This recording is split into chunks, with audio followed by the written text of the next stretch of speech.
अग्निपुत्र नील के हाथों प्रहस्त के वध का समाचार सुनते ही रावण क्रोध से तमतमा उठा, किंतु थोड़ी ही देर में उसका चित्त उसके लिए शोक से व्याकुल हो गया।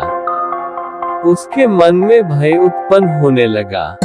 वह मंत्रियों से बोला, शत्रुओं को नगण्य समझकर मैं उनकी अवहेलना करता रहा, इसी का परिणाम है प्रहस्त भी मारा गया। अब मैं समझता हूँ कि मुझे परमवीर कुंभकर्ण को जगाकर रणभूमि में भेजना होगा। केवल वही ऐसा पराक्रमी है जो देखते देखते शत्रु की संपूर्ण सेना का संहार कर सकता है। रावण की आज्ञा पाकर उसके मंत्री ब्रह्मा के शाप के कारण सोए हुए कुंभकर्ण के पास जाकर उसे जगाने लगे। जब वह चीखने चिल्लाने और झकझोरने से भी न उठा तो वे लाठियों और मूसलों से मार मार उसे उठाने लगे। साथ ही ढोल, नगाड़े तथा तुरहियों को बजाकर भारी शोर करने लगे, किंतु उसकी नींद न खुली। अंत में तोपों को दागकर उसकी नाक में डोरी डालकर बड़ी कठिनाई से उसे जगाया गया। जब उसकी नींद टूटी तो मांस मदिरा का असाधारण कलेवा करके वह बोला, तुम लोगों ने मुझे कच्ची नींद से क्यों जगा दिया? सब कुशल तो है? कुंभकर्ण का प्रश्न सुनकर मंत्री युपाक्ष ने हाथ जोड़कर निवेदन किया, हे राक्षस शिरोमणि, लंका पर वानरों ने आक्रमण कर दिया है। अब तक हमारे बहुत से पराक्रमी वीरों तथा असंख्य राक्षस सैनिकों का संहार हो चुका है। मारे जाने वालों में खरदूषण, प्रहस्त आदि महारथी सम्मिलित हैं। लंका भी जला दी गई है।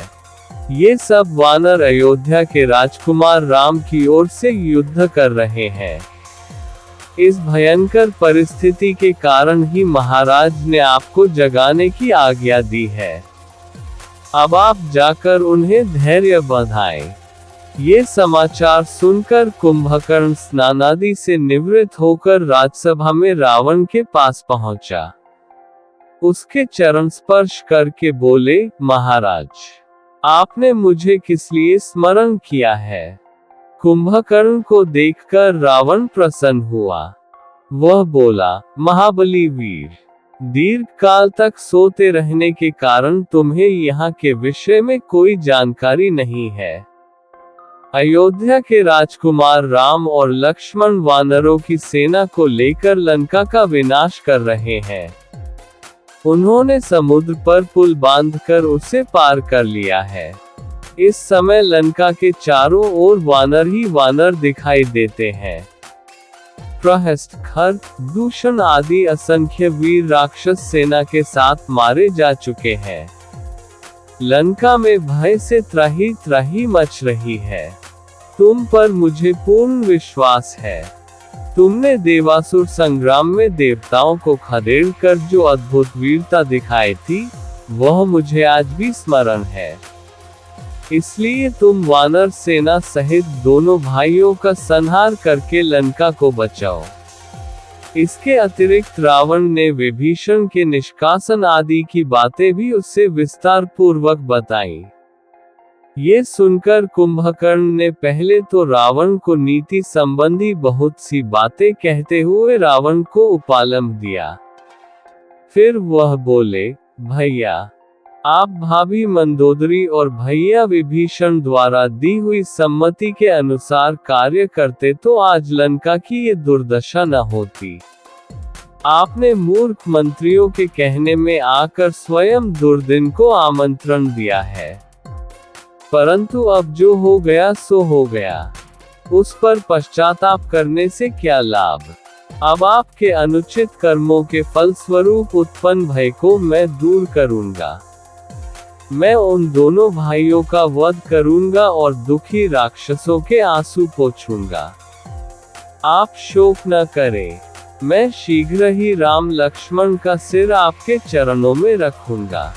यह अंश वाल्मीकि रामायण के युद्ध कांड से संबंधित है, जिसमें कुंभकर्ण को युद्ध के लिए जगाया जाता है।